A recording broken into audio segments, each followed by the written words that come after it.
Subscribe to our YouTube channel and press the bell icon to get the latest updates. I'm with Ayesha Siddiqa, very well-known Pakistani military analyst, a political analyst, currently a research associate at the School of Oriental and African Studies in London, and General DS Hooda. Everybody knows him, retired General Hooda. He was the army commander in the Ladakh area where there is a face-off right now between India and China. Welcome, both of you, to the print. Thank you. Thank you, JP. So General Hooda is in Chandigarh, and Ayesha, you are in Ireland even as we speak, and this is a new property of the print called the Print Debates, where we discuss the burning issue of the day, and who better than to talk to both of you on the two subjects on hand. The first is the resignation of the retired Lieutenant General Asim Bajwa in Pakistan, a very close aide and confidant of Prime Minister Imran Khan. He retired because of allegations, a story in the Pakistani press that the Bajwa family had created this massive pizza empire, and now he's just quit. So Ayesha, your first comments on that resignation. Well, he has resigned from a very insignificant post, special assistant to the Prime Minister on information. The Prime Minister already has a huge team, including a civilian, poet, revolutionary poet Ahmed Faraz's son, Shibli Faraz, is the front man on information team. So that's the least of, the positions, important positions that General Bajwa held. The more important position, however, is as chairman of China Pakistan Economic Corridor Authority. Yeah. Technically, that authority is defunct because the ordinance was not passed by the parliament as yet. However, the fact is that the authority is there de facto, and he's still the chairman. He has not resigned from it. So basically, it's more of a a media ploy to kind of divert attention, to say that, look, he's such a good guy, he's resigned from his position, when actually he hasn't. General Hooda, let me come to you and ask you the same question. Your colleague, you were Lieutenant General when you were in the Indian Army. General Asim Bajwa also retired like yourself, retired as Lieutenant General. What do you make of this, the fact that the Pakistan Army wields this very, very influential role in Pakistani civilian life? What do you make of this? So Jyoti, I mean, it's not a surprise. The fact that, senior military leadership in Pakistan Army has been utilizing their position for financial gains, call it corruption, it's an open secret. So it's just out in the open. And as Ayesha is pointing out, I think he's making a virtue out of it by saying that I'm resigning from this post, going on to continue with the more important work of the CPEC. That's more important for Pakistan. So this is something that we've seen, among the Pakistan military leadership. So I'm not surprised. Will it lead to, some kind of soul searching? Will it lead to greater sort of inquiry in what the senior Pakistan military leadership is doing? And that is something we'll have to wait and see. I personally don't think, we will see much out of it. What do you think, Ayesha? Will this lead to some soul searching? Will the Pakistani militaries wake up and smell the coffee? Soul searching? Oh my God! Aren't we dreaming? I don't think so, because see, he's just one case. The details have come out, have surfaced, and therefore we're talking about it. There's so much more out there. Like what? Every senior commander, look at General Kiani. We had heard about General Ashfaq Pervez Kiani, the former army chief. His brothers were known for the corruption. They had kind of used his position to extract money from different real estate projects. He has got he's got investment in Australia. So there are many more cases than just this one, which needs to be investigated. And I think there is a much bigger problem out there. And the bigger problem is that here is a military and a military command, which does not give themselves up to methods and process of accountability. The military in Pakistan keeps saying, no, we cannot have the procedures or the processes used to, for accountability of civilians and of politicians to be used, on the military, against the military. That's not, what this case proves is that it's not true. There has to be a deeper accountability of the military by a more independent institution or institutional mechanism to find out what is that exactly these guys do.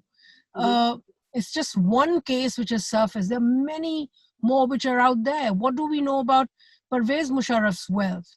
What do we know about the current army chief's wealth? We don't know a lot of things. Remember that the problem with Asim Bajwa's story is that right when he joined the Prime Minister's team as a special assistant, he had rendered, he had given his declaration, his asset declaration, but Right. didn't mention any of these companies, but didn't mention any of this investment.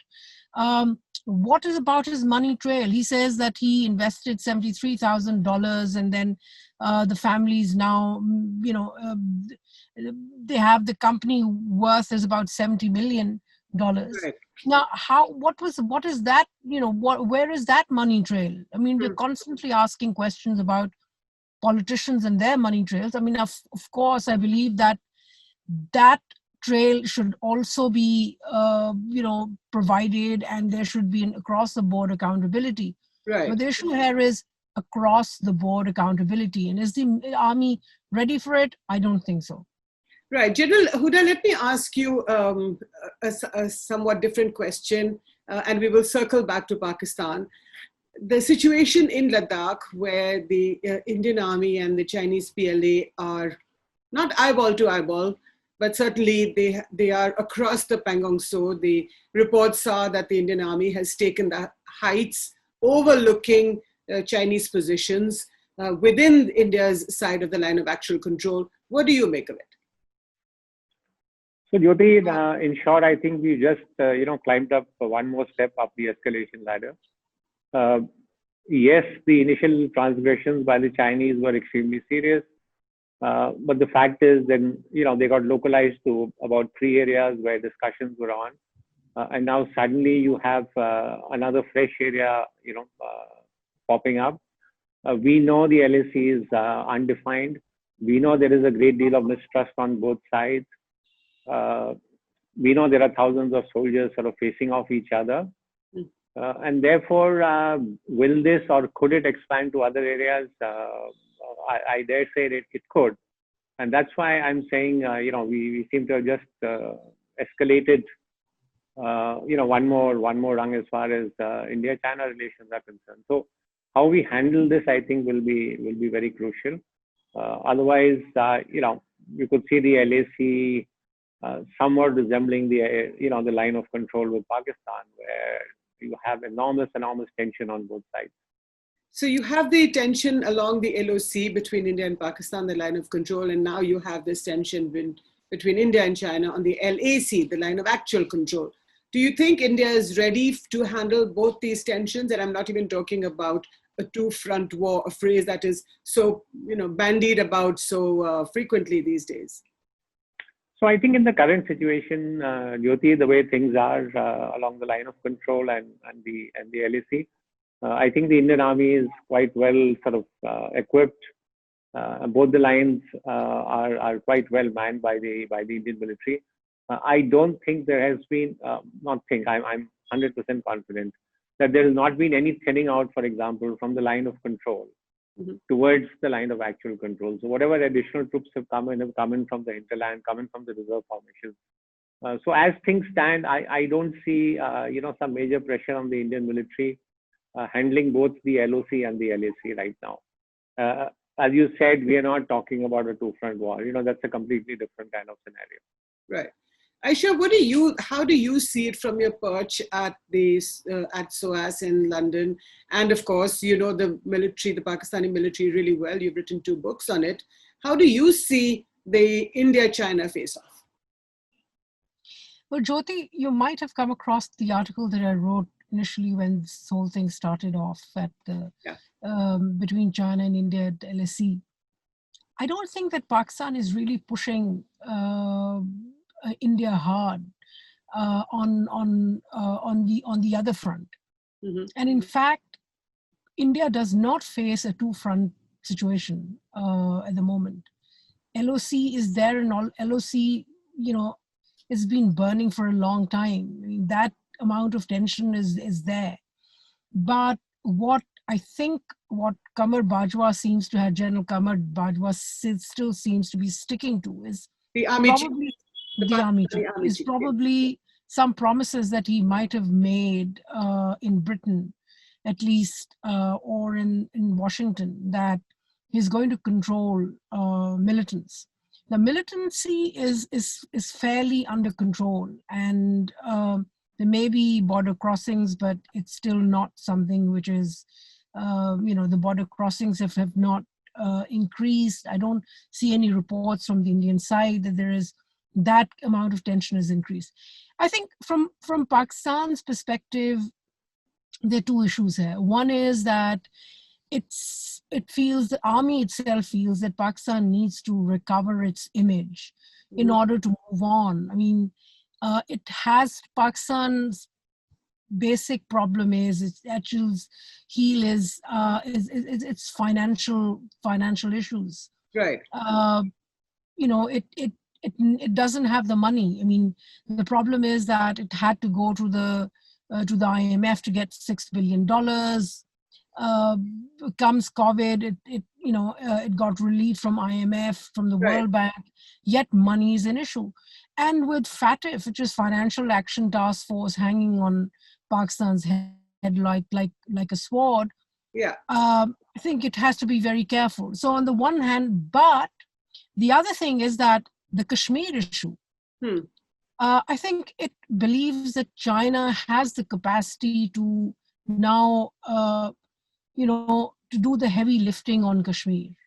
That, and what Pakistan wants, to see happen is that the LAC and the LOC come together as a political issue, if nothing else, to be fought militarily by China, not by Pakistan, because Pakistan cannot do that at the moment. That's quite interesting. General Hooda, what do you think? So I broadly agree with what Ayesha is saying. So Pakistan continues, to do infiltration. We are seeing enormous amounts of firing that is going on the line of control. But has there been a significant sort of attempt by Pakistan to stoke up, these efforts? I don't think we are seeing that. And as Ayesha said, I think Pakistan would be, sort of sensitive to the pressures that they are under. And therefore, I'm saying we could sort of, for now, handle both the borders together. Right. Whether Pakistan's hopes of, China taking a sort of a lead in trying to get some kind of, positive move forward on Kashmir. Pakistan could certainly hope for that. I think the Indian political leadership is not going to, at least on this issue, given at all. Yeah. I think they've staked their claims. They've taken a very, very big step on 5th August. Right. And I don't see at all, any stepping back from this, despite whatever hopes, Pakistan may have. Yes, I think on the political front, Ayesha, I just wanted to say that at the Security Council as well, there have been 3 or 4 attempts since last August, but nothing has really come to fruition. In a sense, there has been conversation amongst the P5, and China has led it. You're absolutely right. But my question is on the China-Pakistan relationship. You guys, the Pakistanis, describe it as higher than the mountains, deeper than the seas, and sweeter than honey. It's a very evocative phrase. So in this particular situation, when India and China are facing off, new fronts, like General Hooda said, a new front has just been opened a couple of days ago. Do you think that the Pakistanis feel that this is the time for China to be more aggressive? Well, there certainly is the understanding. I mean, if you look at, I mean, it's so interesting that, firstly, I think I want to say that the problem right now is that the whole foreign and security policy discourse is so controlled. Yeah. That as in the past, I mean, when Kargil happened, there were a lot of alternative voices writing about it, critiquing it, etc. Don't find that anymore in Pakistan. Majority of the people who could have critiqued or who used to critique have left the country, cannot return to it. Serious security issues. The other thing is that I saw four articles on the Ladakh issue, and four were all almost repeating the same argument, underlying argument. Of course, you had a more hawkish perspective from a person like General Asad Durrani, who said that India and Pakistan should Pakistan and China should come together to push India to do what he called a joint attack. And that's a lot of imagination, a lot of dream here. Pakistan at this point in time is nowhere in that position. As I said, it wants China to be more aggressive, and it feels that China, and there is this sense of confidence that China actually has greater global power at the moment to push India. Yeah. And I think what is happening in Pakistan at the moment is it's letting China, to use cricket terminology, bat. China is pushing, China is being aggressive, it has the money, there are other battles that, China has to fight as well globally. So Pakistan is not being pushy. But the rhetoric that is coming out of Islamabad and across the board, I mean, and that includes political parties, by the way. So PMLN, PPP, PTI, all parties seem to be on the same page as far as India-China conflict is concerned and as far as China is concerned. Which is to back off, to take the back seat for the moment, at least. I think while taking a back seat, propose that China actually build a larger role for itself in the region. Because the understanding then is that as it builds up its role regionally and globally, India will probably have lesser room to play. Yeah. I mean, the fact of the matter is that, even if India doesn't have to fight a two-front situation, it still is not in an enviable position at the moment. Right. And Pakistan is very conscious of it. I mean, you don't have to kind of spoil it further. Yeah. It's sit back and enjoy. General, can I just ask you about this India-China standoff? I mean, there's been a lot of concern. We know that this has been going on for the last 2.5 months or so, since May this year. But the Indian Army taking the heights, overlooking Chinese positions in the Pangong Tso area and the Pangong Lake area.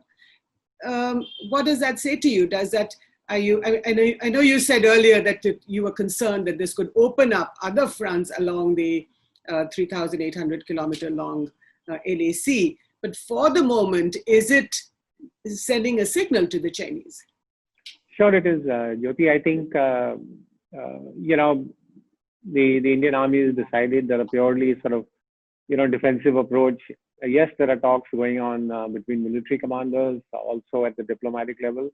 But taking a complete hands-off approach as far as military action is concerned is possibly not the best strategy. And so they moved very quickly, occupy dominating positions on the south bank, which overlook, the Chinese side. I think what they are signaling also is that the current status quo and the deadlock in talks is something, that's not completely acceptable. and that you could see greater sort of military activity on the Indian side, unless some kind of progress is made in talks, because you see what the Chinese statements are coming out, and they're saying we've already completed the disengagement. The Chinese ambassador says where we are is our traditional border. And obviously, these are positions which are not acceptable to the Indian side. And so I think it's a strong signal that has also been sent out by the Indian Army. But isn't it interesting, General, that, in some ways, I cannot not refer to the similarities with Kargil. There was an intelligence failure in Kargil. Here, too, it doesn't seem, the Indian, at least the Indian public, gets to know that the Chinese have intruded into Ladakh, across the LAC into Indian territory much, much later. So that's the first. The second is that the Pakistani soldiers take the heights in Kargil, and then the Indian soldiers have to sort of retake those heights. And also in Siachen, for example, they're sitting right on top of those hills. So the similarity with China, is it just is this a layperson's understanding, or do you think that it's that there is some similarity? No, Jyoti, there are some similarities. As you said, initially the Indian Army was surprised. Didn't expect incursions of this nature, with that number of soldiers who came in different areas. So there was an there was an element of surprise. How far do you sort of connect it and make similarities with Kargil? I don't know how far we can go, but certainly there was an element of surprise in the initial transgressions by the Chinese. Jyoti, I think it's a very different kind of operation in many ways. Kargil, of course, there was a surprise, but then Indian Army kind of managed to push Pakistan back. And also the fact that within the Pakistani military, there was a lack of consensus on whether Pakistan had, crossed into someone's territory. I remember talking to the air chief, Musaf Ali Mir, who followed PQ Mehdi. And his idea was that, look, we crossed over questionable territory, into questionable territory. We were not sure about, it was disputed, and therefore at a weaker wicket. Now, China is much more sure, and here is a situation where both Indian and Chinese militaries were slowly and gradually trying to kind of find their way around and see where they could push the other side. So this is a conflict which in a way was in the making since 2013. And, with Xi Jinping in control of China, he kind of pushed the buttons and a much more aggressive leadership. So the outcome at this point in time, there is no outcome. Chinese have not withdrawn, Indians have not withdrawn. So it's almost like a conflict which is going on slowly and gradually. It's building up. So it's not come to an end. Yeah. Pakistan-India conflict in Kargil was much swifter. It was much swifter. You're absolutely right. And are you going to dig in? This is clearly Prime Minister Narendra Modi's biggest challenge of his prime ministership. There is a winter coming very soon. What happens over the next few months? How do you see it unfold? So I think, Jyoti, from what you can make out of sort of the overall strategy that India has adopted is that it will be primarily diplomatic, that we will try and do, even, Jaishankar made a similar statement that the answers will have to come through diplomacy and through military to military engagement. That seems to be, the primary focus. But at the same time, I think they're conscious that no more, any sort of incursions or ingress on the Chinese side will not be acceptable, and that the Chinese need to go back. And therefore, they have decided that they are going to push in 20,000-30,000 additional troops. And I think they're prepared for the long haul. they're prepared to wait it out and see how talks progress, but that we are not going to weaken our military posture. There is a lot said about the winter, Jyoti, that the winter will come, and I know winter is harsh and winter is very tough on soldiers. But will that force a pullback on either side? And Jyoti, I don't think so at all. I mean, in much more difficult conditions, at Siachen, for example, we have troops staying throughout the year. Right. So I don't see, general winter coming to anybody's rescue. I think the troops are going to stay there on both sides till there is some kind of a resolution. Last question to you, Ayesha. Does it seem to you that the Americans are brokering some sort of a quietude on the Pakistani side and therefore not letting that hamper India's sort of actions on the Chinese, on the face-off with China? I don't think, well, the Americans and the British in particular may have started something, but I don't know how far it goes. Pakistan is really sensitive to its own position at the moment. I mean, FATF is serious. FATF is of great concern. And I think the army... Financial Action Task Force, which is putting a lot of pressure on Pakistan. And I think the army understands that without money, you can't fight wars. So, that relief has to come before Pakistan moves on anywhere or rethinks its strategy. Militants are there. It's not that they have disappeared. Militants are there. In fact, lately, Jaish Mohammed has started talking about them. There was silence through the COVID period. They started talking again much more aggressively and advertising their position on India and on Kashmir. That itself is not an indicator they're about to start, but it means that that infrastructure is around, it's still there. So that way, indirectly, there is that pressure by the Americans that is kind of keeping or pushing Pakistan back, and Pakistan for once is looking at fighting the Kashmir issue diplomatically.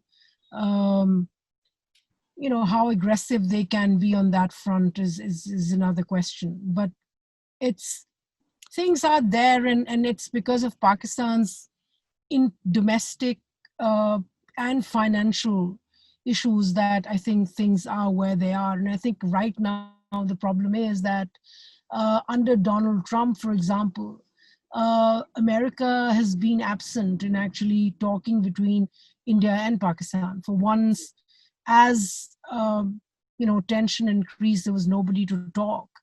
Imran Khan would like Trump to intervene, but Modi says no, thank you. No discussion on that. Yeah. So it's a very peculiar kind of a situation at the moment. And we don't know if Trump is going to stay on after November. We'll see what happens at the American elections.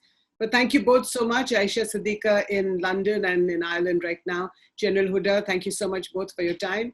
This is the Print Debates. Thank you so much for your time. And please continue to watch the Print's YouTube channel and tell us what you think.